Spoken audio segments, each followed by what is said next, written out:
Hello and welcome back to Being Human, the podcast that continues to deep dive into spaces that get ever so complicated. It's me, Lizzie Bean, as per usual, and today I'm joined in the Sunshine Shed by... me, Molly Moffat. And Great to be here. And hilariously, I'm pretty sure I did this last time. I then have to introduce myself again because I forget to tell you what I do. So, my name is Lizzie Bean. I can now say I'm a published author. And I have a business, philosophy of thinking, called Beanology, which is all about helping humans come home to the idea that they are enough. And I know that is complex and I know it is complicated, but I shall continue to shine a light in that direction until I leave this earth. And I'm Molly Moffat. Should we strap ourselves in and go Queen, go? I'm a doctor. I'm a GP and I work in paediatrics. I work for Body Happy Org, and I own my own business, which is supporting families of children with feeding differences and adults who want to improve their relationship with food.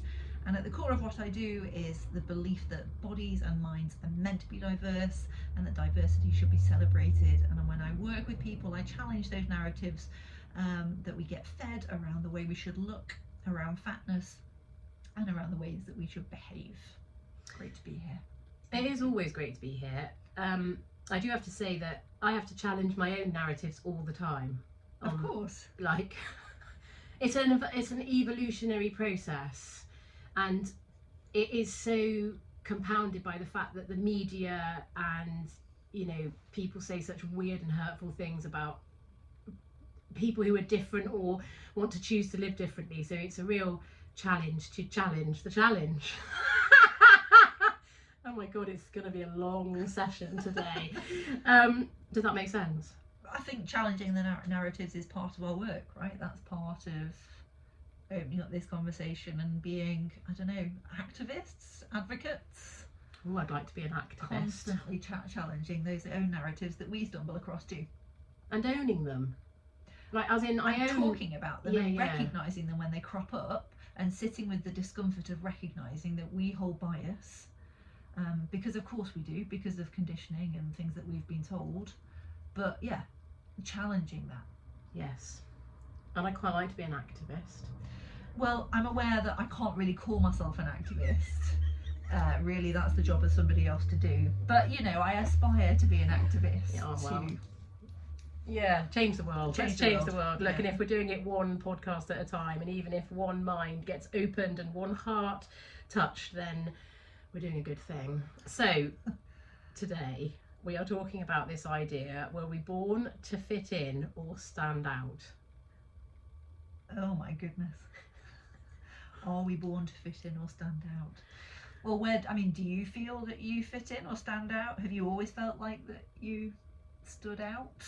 When did that first become a thing for you?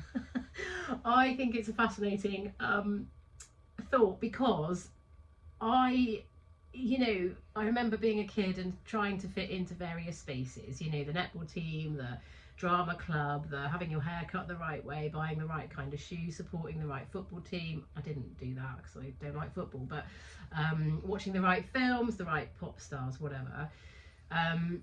So I tried really hard to fit in, but I don't really feel like I ever felt like I fitted in. What about you? Yeah, no, exactly the same. I'm remembering a school disco where music came on and everybody knew the words and the dance moves too, and I'd never heard this song before because, you know, my parents listened to classical music. And just feeling so mortified and like I just so desperately wanted to blend in. But then at the same time, everyone loved Spice Girls and I was very firm that I did not want to be, you know, the same as everybody else, and therefore I didn't like Spice Girls. Yeah, like a weird edge of rebellion. Yeah. But equally desperately lonely because there wasn't really a space for me at the table. Oh God. So yeah, what is that? God only knows. But like, even when I first started secondary school, I remember everyone else had like Converse shoes. Really? Well, I don't know whether they were Converse, but like that kind of was probably a bit high tops. Yeah, something, you know, something quite, just not T-bars from Clark's, right? Okay, so everyone had black shoes for a start, and I had blue T-bars from Clark's, and I had a pretty tricky time in year 7. And I'm not saying that I wasn't ever the person making life hard for other people, but also that happened to me too. You know, it's all ridiculous when you're at secondary school, isn't it? But yeah, I had a particularly tough time, and the reason why they decided to give me a tough time was because of my blue T-bar shoes. I'm sorry. Do you know what? I have exactly the same story to tell about a pair of shoes. That's so It weird. caused me many hours of anguish. So yes, kickers. Do you remember kickers? Yeah. They were like the cool shoes to have. Yeah. And I bought a pair of kickers, but they were not cool kickers. They were like really wide, dowdy kickers with like a toggle on. They weren't actually even brand kickers. They were like I think they actually were, They but were like, kickers. yeah. Anyway, I'm gonna name and shame this person because you know this is like my revenge. Yeah. 25 years on. Joe Collins, hope you're doing well in life.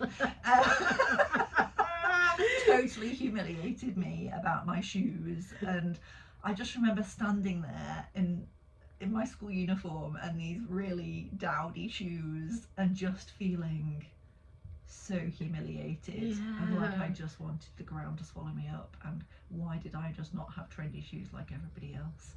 But it's so, and in fact, as a parent, it's really, although we're sat back now, that means we're relaxing into the situation. So as a parent, I've been really aware of allowing my children to have the things that other people in their peer group have as a means to protect them from people picking holes in them because they don't have the bag or the skirt.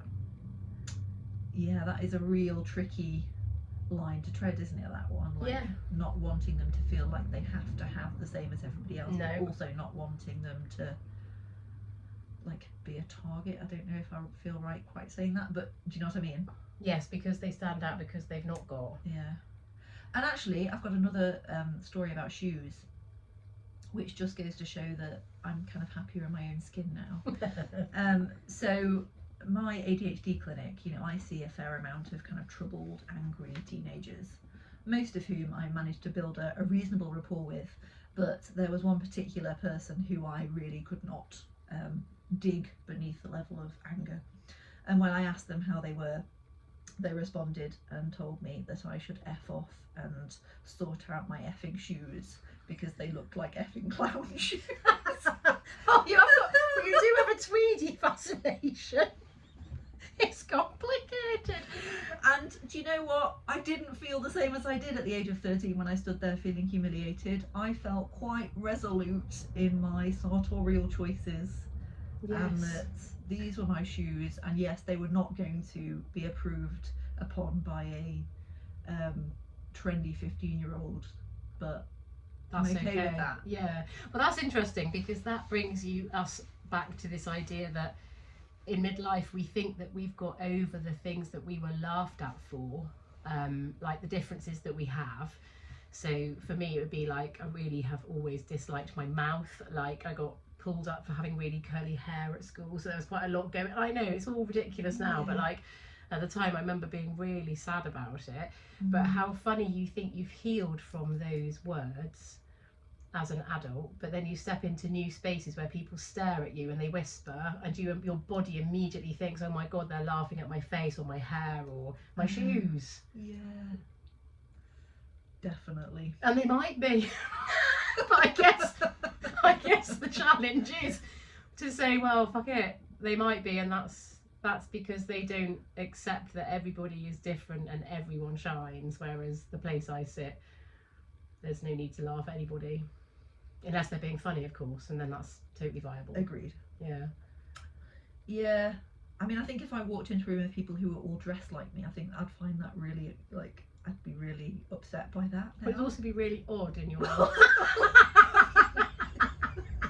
You go on the school run, everyone in the playground's got their Molly kit on. Well, yes, you know what I mean. Not identically similar, but if everybody had the same style as me, I'd be like, no, bugger off. This is my style. Yeah. That's true. But when does that change? Like, whereas as a teenager, I think like I was very happy to look like everybody else. Yeah, In but fact, isn't I that the desperately whole wanted point to. of school uniform, isn't it? To level the playing field and to give us a culture and so that nobody stands out. Well, then they need to bloody sort out the shoes and make sure that they're Yeah, uniform shoes and uniform shoes. bags, but then we have the problem of, well, oh, there we are. So then we have the problem of celebrating people's differences and people's personal preferences and choices. So if we dress people in a uniform, we're actually doing the opposite of what we are trying to celebrate. But do you see what I mean? No, I completely agree. But also it's about, this is when it all gets so complicated. Like, I'm very pro school uniform because, Are you? Okay. well, because of that fact that then you can't have, well, I got my skirt from, you know, in my day it was Tammy Girl, Oh, yes. and other people like, oh, well, I got mine from, you know, Miss Selfridge. So of course you were genuinely not very cool if you shopped at Tammy Girl. Right. But if we have a standardised school uniform, although I appreciate that minimises our abilities to shine our own lights, what we're trying to do, in my head, is it keeps people safe. Because as much as I want everyone to celebrate their individuality, especially when we're young, people have an opinion about that. And they shouldn't have an opinion about that. But the minute you put your head above the parapet, you're basically saying, I want you to look at me. Not in that way, but like in a kind of rebellious way. And then people are going to shoot you, not literally, metaphorically. Yeah, I mean, I agree with you on the uniform front. However, of course, people would feel more safe if the school uniform was slightly more sensory friendly. Oh yeah, cool. Yeah, you know, that's like true. I met a child recently whose school uniform was tracksuit bottoms.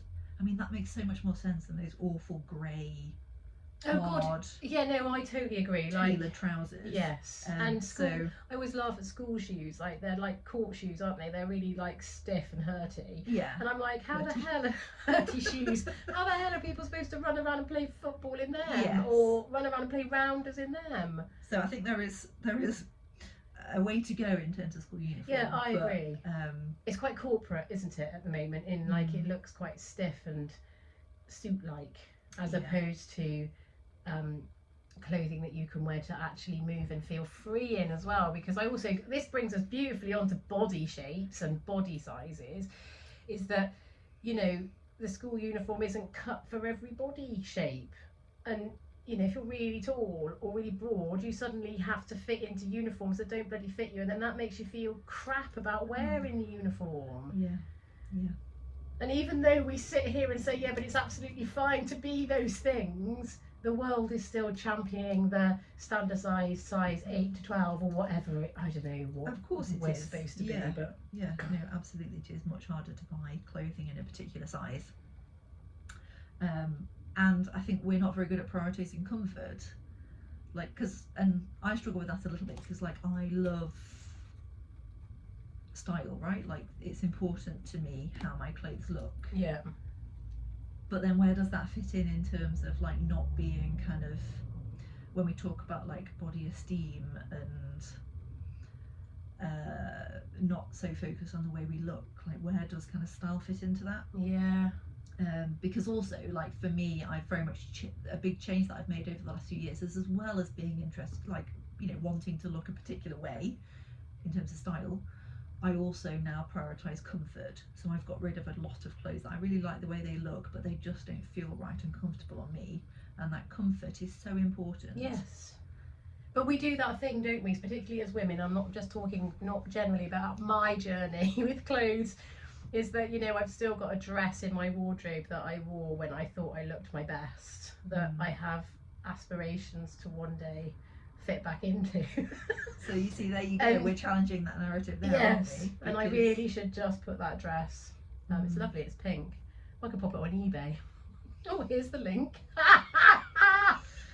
No, but yes, so that's the thing, like, and I prioritise comfort now. Like, if I go shopping, yes, I'll try clothes on in various sizes, and I'll choose the size that feels the most comfortable. But when I was younger, I'd go shopping and I'd buy the clothes in the size I wanted to be.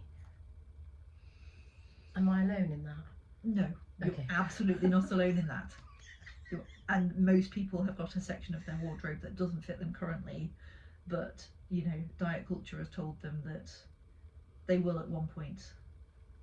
get back. into those clothes, so they can't possibly get rid of them because their life will be. It's fascinating. It's only one dress, just yeah, and it's not even about. It's just funny. It's nice as well, to be fair. Yeah. Oh gosh, yeah. So where did we go to get there from? School uniform, and people being unkind to, like, when we were at school, right? So, you know, we do say weird things when we're at school to each other, and that comes from, you know, learning that people are different and then pointing that out to those people. It's a really weird thing, but we're learning that from somewhere, right? And then we're bringing it up, and those foundations, those words that we have in school that we say to people are words that stick. And I get really cross about the sticks and stones will break my bones, but words will never hurt me, because the stuff that really sits in my heart are the words. Those are the things that you remember 20 years on. Yeah. I had a boyfriend once who told me I wasn't very good looking, but I was nice from behind. That's really horrible. That's really horrible. I mean, I can laugh about it now. Yeah. That's terrible, isn't it? And, you know, you remember that. I do. And my dentist told me I was all teeth and hair. I mean, like... And then, this is a big one, someone said to me once, you're not pretty, but you've got an interesting face. Oh my goodness. But also, when I look back at that, I think, oh, why is that so hurtful? Like, because I wanted to be pretty, but what does being pretty mean? Like, that's just a total made up thing too. Totally. And also, like, we were just born looking the way we were, like, born. Do you know what I mean? Like, yeah. There's no credit. If somebody's pretty, it's no credit to them. It's just their bloody genetics. Whereas, but also we've made up that mark of what beauty is, right? Mm-hmm. And actually, if you look upon the decades, there's so many. It changes, doesn't it, all the time? Yes, but why do we hold beauty in this really high regard over, you know, compassion? Yeah, I don't know. But also, I feel really sorry for people that are naturally beautiful, and I mean in terms of societal standards, right? Because they then have to carry that. They have to carry this idea that I'm really beautiful. So they get hated on by women because they're judging them, saying, well, you have it easy because you're a size 8, you know, 5'10", beautiful human. And they're like, but I'm sad and I'm lonely. Yeah. Like, it's such a double-edged sword. It's complicated. It's complicated. Tweedy nose. Yeah, gosh. And I think that's, you know, that's part of the challenge, isn't it? It's not just, it's about helping humans of every walk of life realise that they're good enough, and to stop people being unkind to other people because they don't like what they look like, or what that person looks like or identifies as doesn't sit in their narrow-minded idea of what is an acceptable way to be human. Yeah, and individuality, I mean, it's something that we should be promoting, you know, from like a very young age.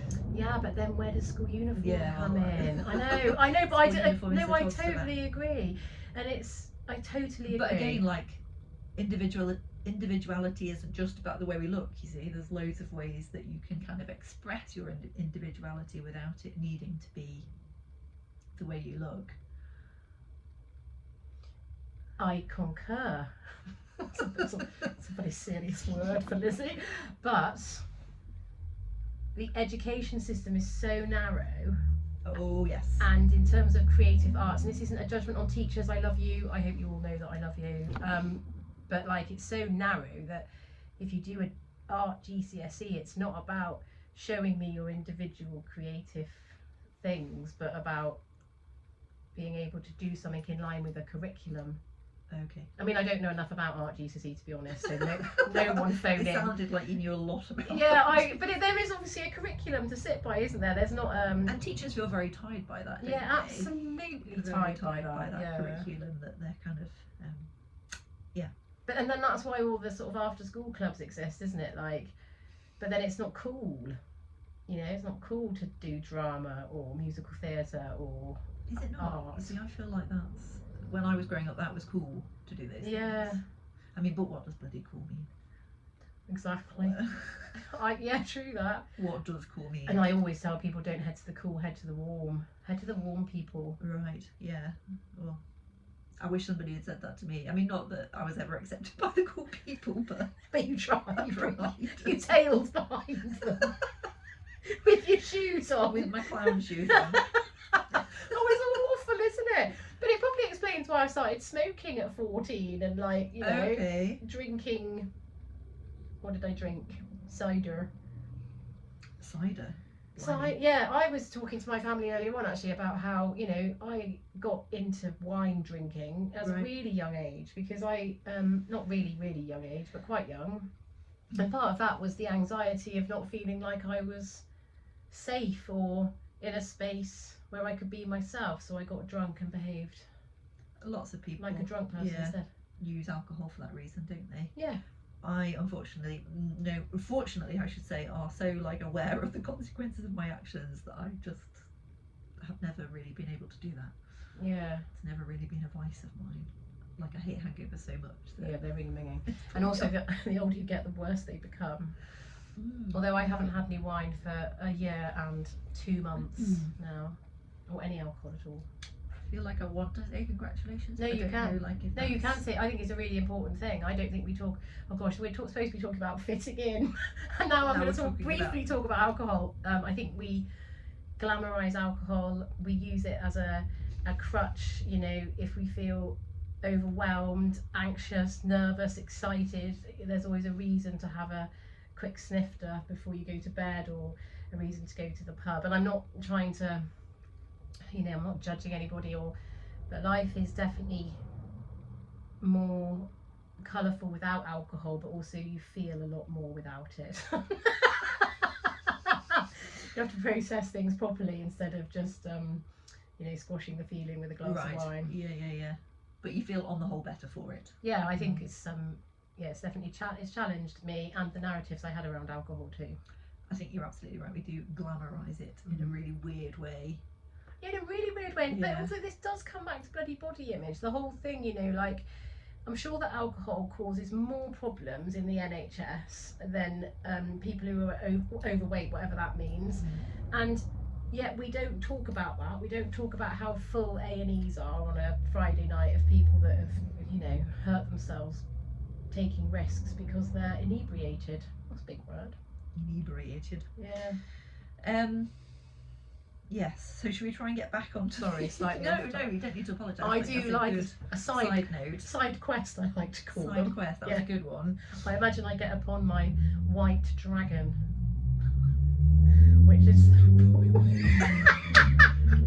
with I'm a completely unicorn flame, and I Right. go off on my side quest, and then Okay. I land back. Yes, let's Okay, get so back. You've landed back. I've landed back, right. So we're talking about fitting in, standing out. Yeah.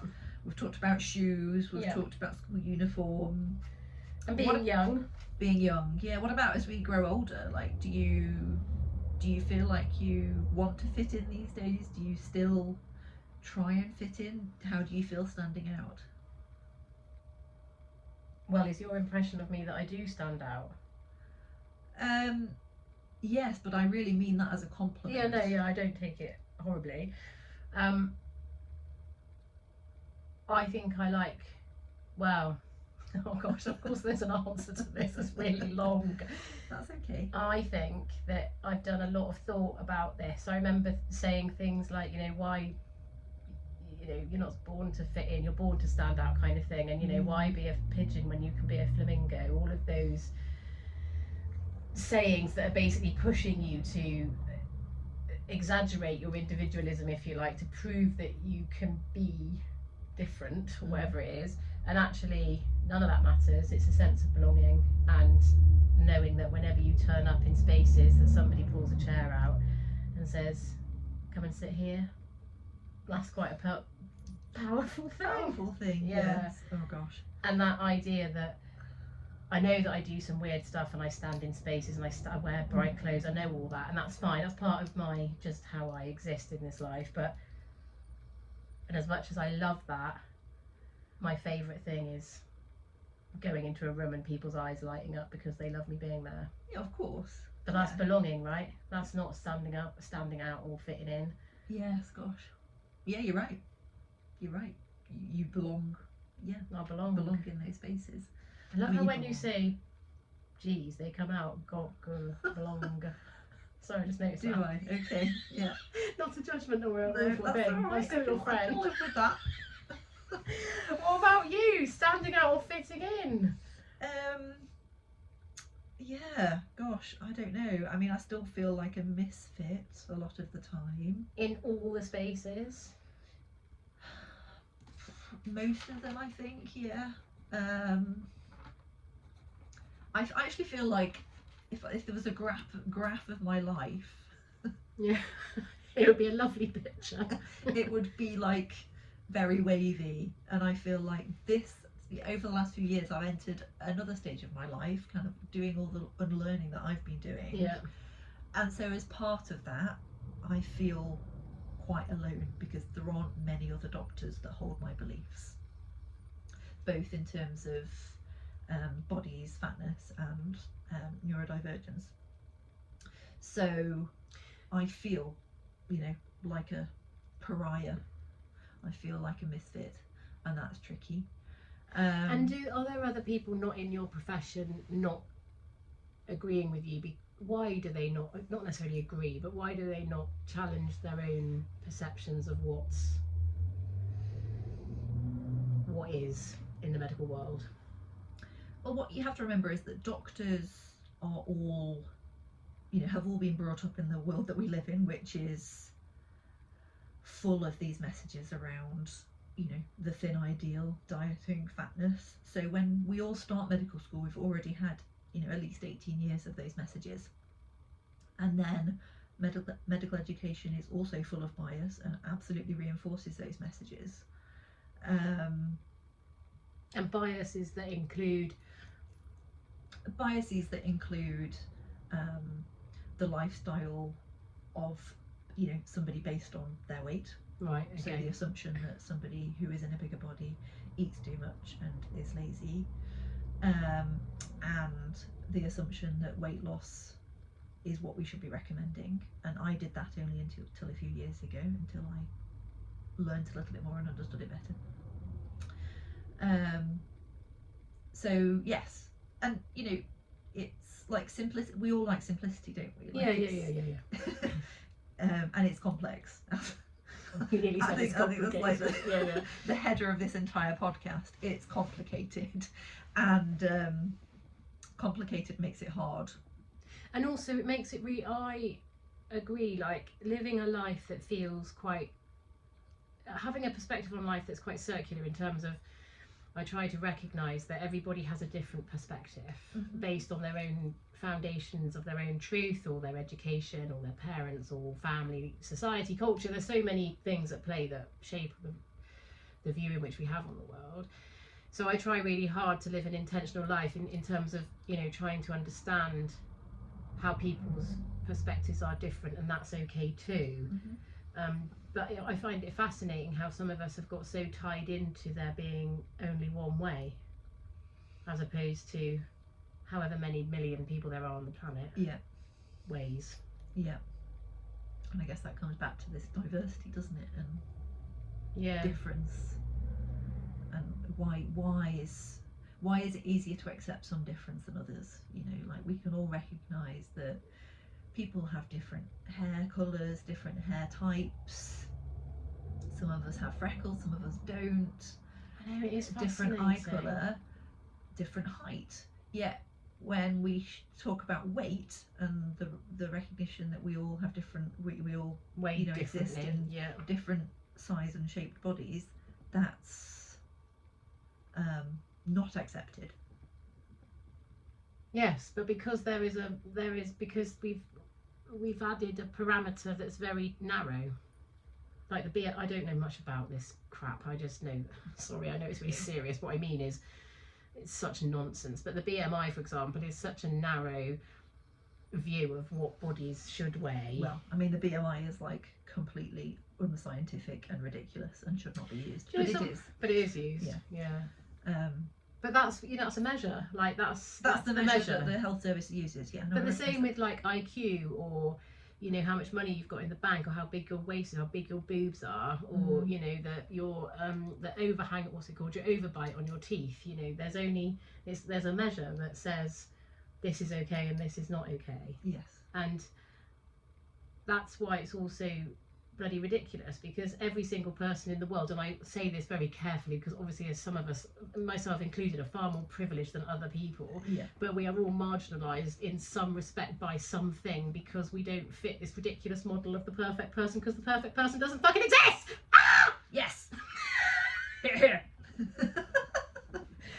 And I'm just thinking also about like children and testing, and you know, alongside all of this appearance stuff, there's also the, you know, meeting certain expectations at school and tests and everything, and the ability that's, you know, the expectation that some children can sit down and do a 2-hour exam without being utterly terrified of that, because they can't even sit still for 20 minutes. Yeah. Anyway. Yep.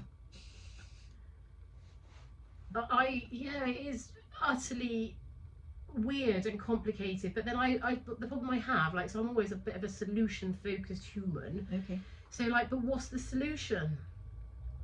That's a big question, and I should stick some more. Prepared for She that. wasn't ready. Here's the manifesto. Being Human Political Party. Like, God. what's the solution? Because the education system massively needs changing. Yes. Like, we recognise, you know, everyone that works in it recognises that. Lots of parents recognise that.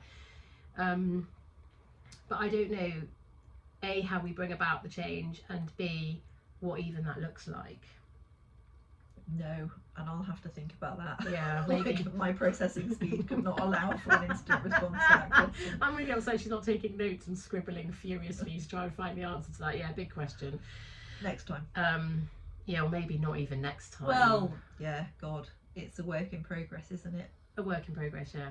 But I think, but also even the subjects we have that we learn, you know, I get really frustrated by the fact that we don't learn the stuff I teach in schools. Like, we don't learn how to be kind to ourselves, we don't learn how to love the reflection in the mirror, that we don't learn how to have I don't mean adult conversations, but how we don't learn to regulate our nervous system, so that when we have confrontational experiences within any environment, we know that the first thing to do is to regulate nervous system and then approach problem. But I don't understand why this doesn't exist in schools. I completely agree. And I think that is a big part of the solution, actually, like emotional kind of literacy. And yeah, I mean, it happens. I know they're trying to. Yeah, it happens. it is better than it was, but even stuff as innocuous as like managing your money, like, you know, how do I file a tax return? I'm still learning. Like, you know, how do I manage my finances? How do I pay a bill? How do I look at this? I get, you know, I earn £20,000 a year. How do I make that money work for me? But yeah, I mean, I'd also say it's not all about what they teach, it's about how they teach as well. So for me, it's about recognition that sitting at a table and looking at a board is not the way some children learn. And the children that I meet in my paediatric job, Yeah. you know, struggle with that, and as a result often can't access learning and fall behind and are made to feel bad because their brains don't allow them to sit and listen. And I was the same, like, I couldn't pay attention at school. We get distracted by white dragons blowing rainbows out of their arse. No, but like Paul Daniels. Paul Daniels, which is a massive distraction a minute ago.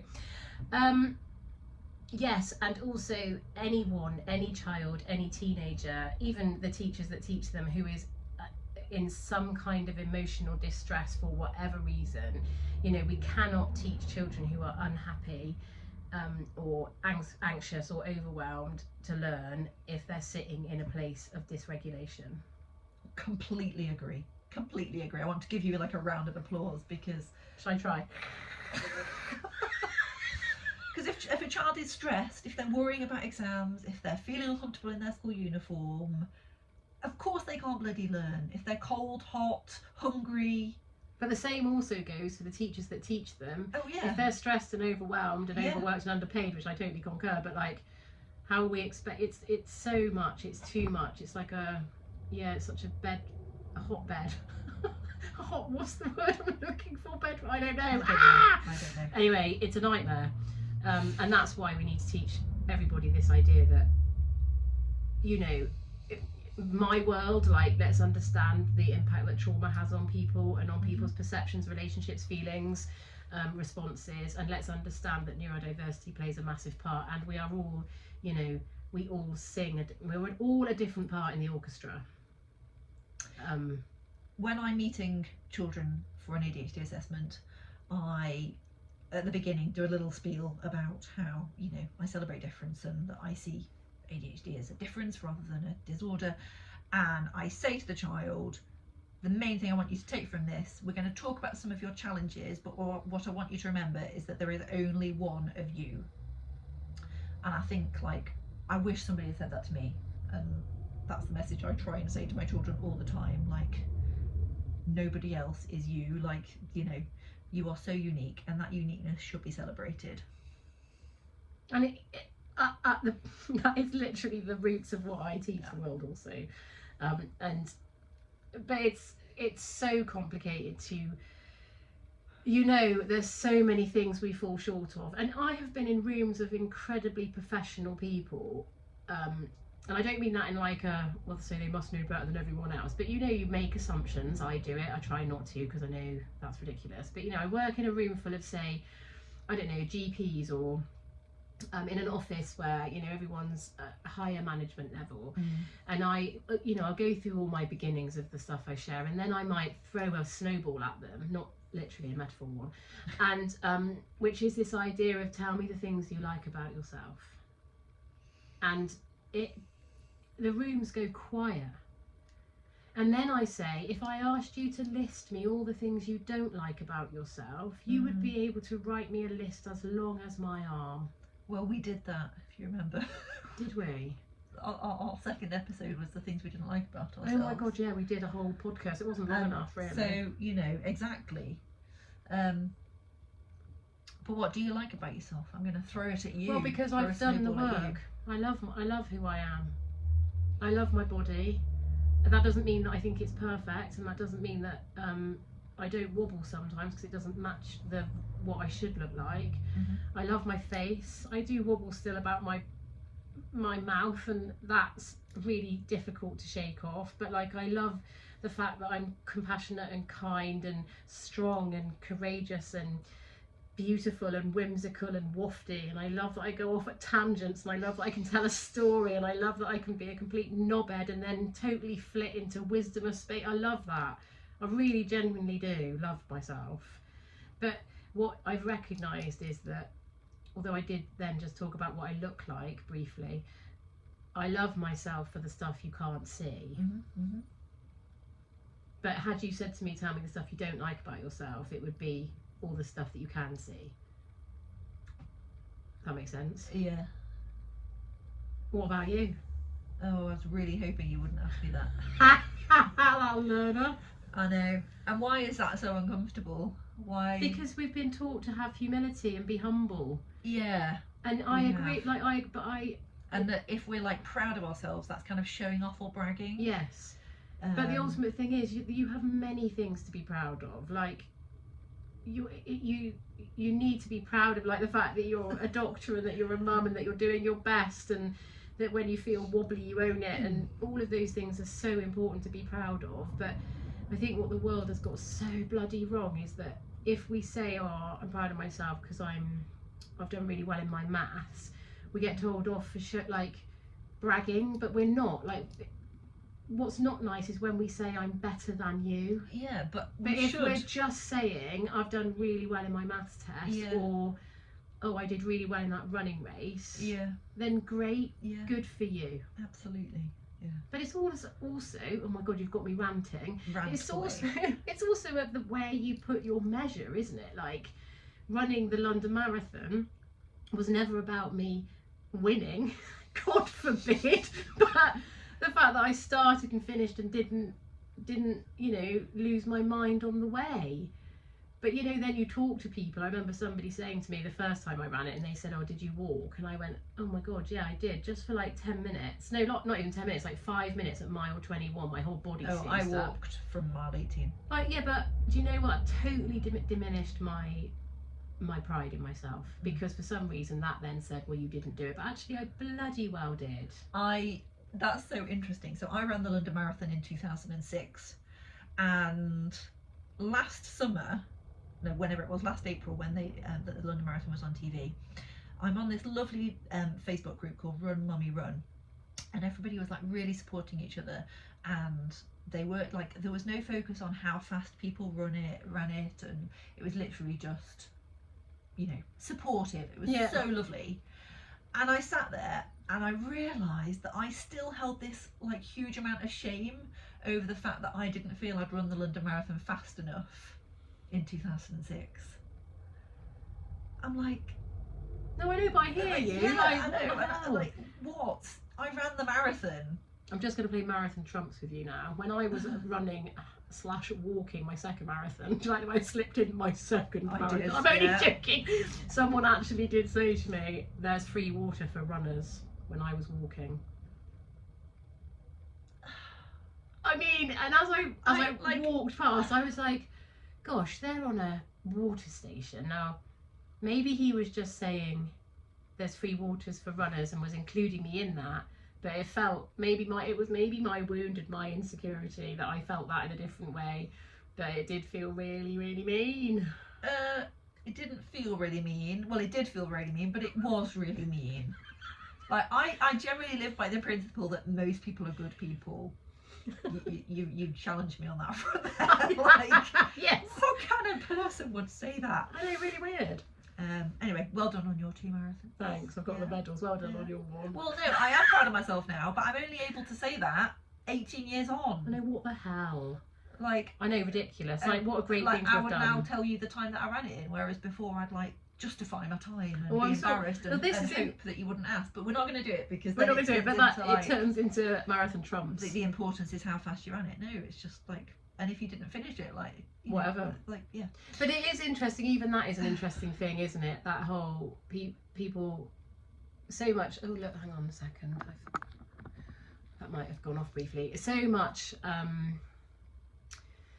of our measure of worth is a measure of worth that society says, or what other people think is a measure of worth. So like when I said to this person that asked me if I'd walked the marathon, that was hers. That was her shit. Like, definitely. I wouldn't classify myself as being a marathon runner unless I ran the whole way. And I'm like, my God, my level of expectation about myself is pretty much lower than that.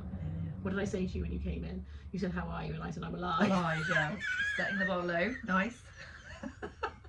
I know, well. The only way is up. Woo! Oh, I used to love Yaz Not Cool at school. That wasn't. I also loved Wet, Wet, Wet. Yeah.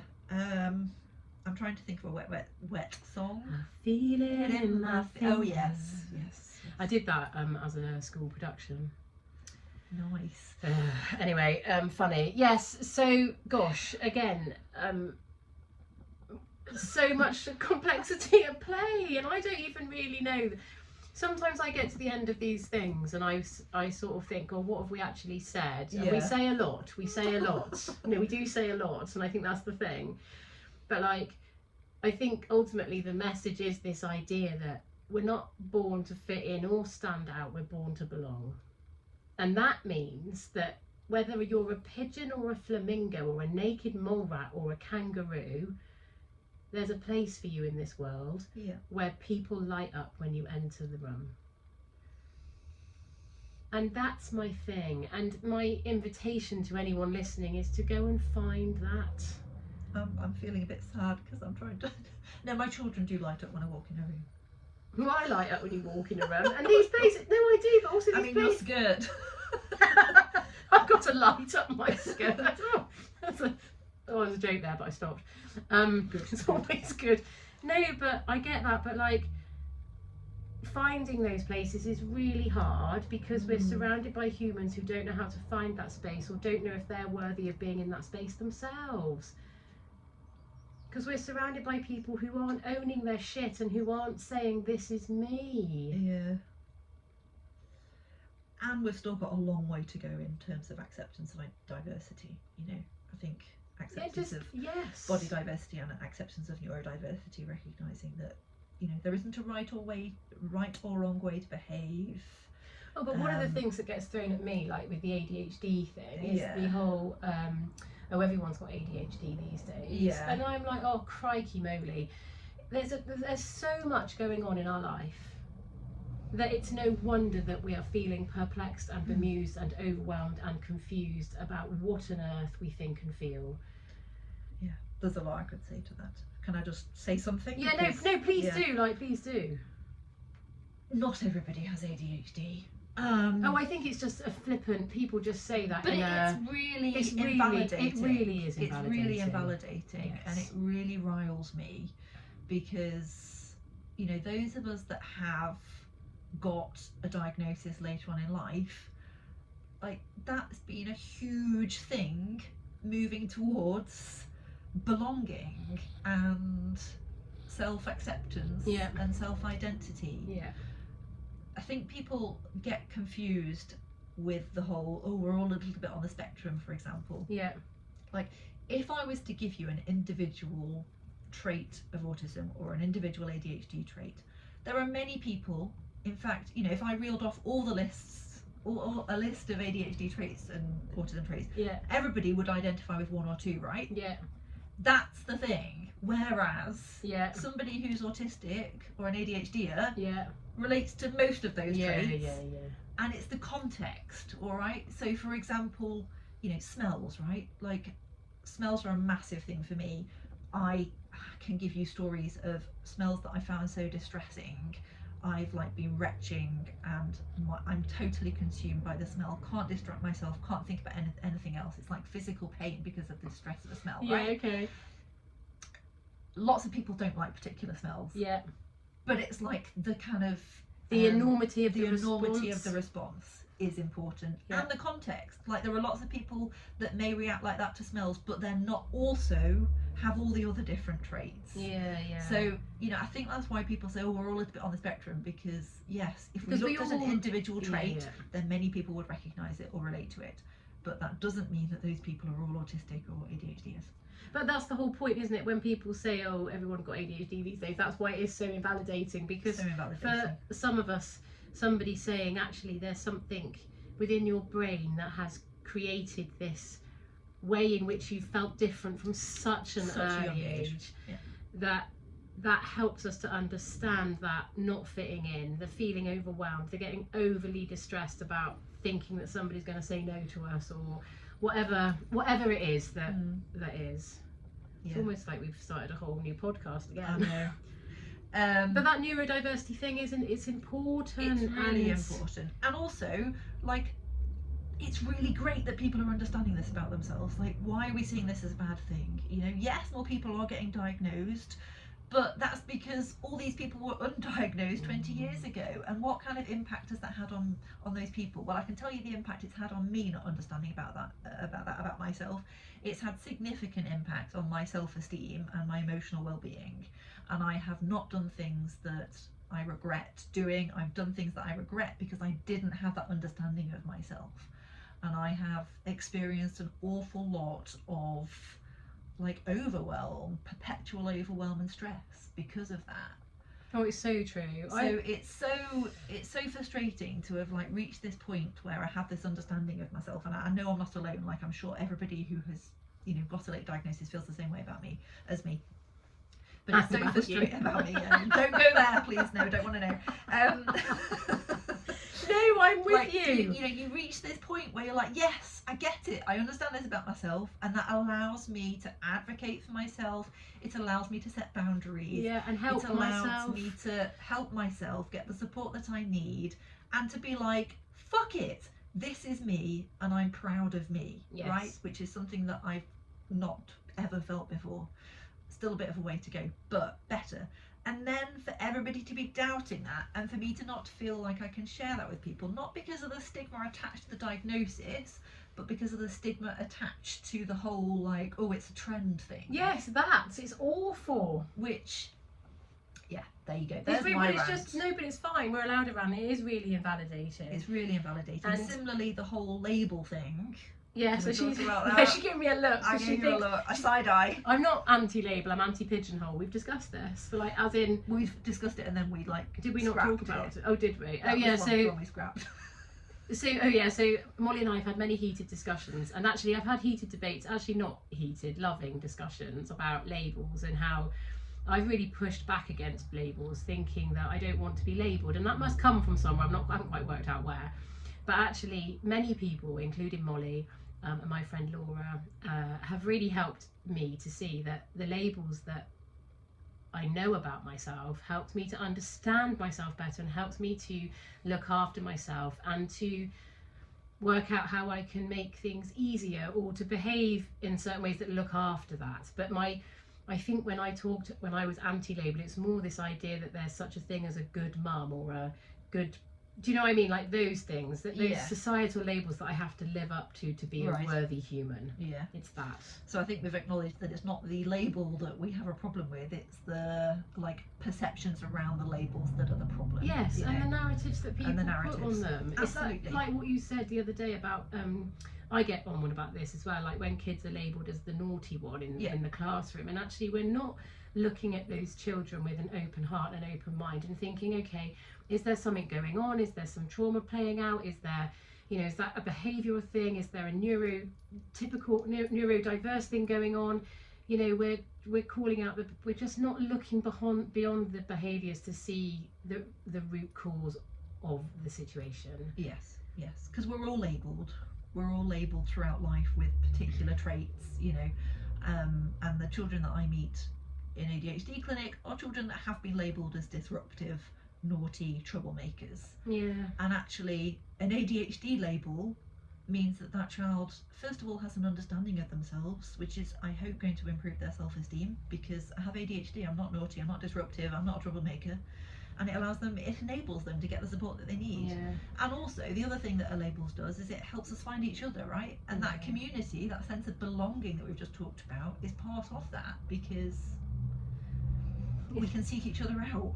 I know, I feel like for some reason I want to do the Care Bear thing, when they glow their things out of their bellies. Oh, I never had one. Oh, shit. That's another trigger warning. Yeah.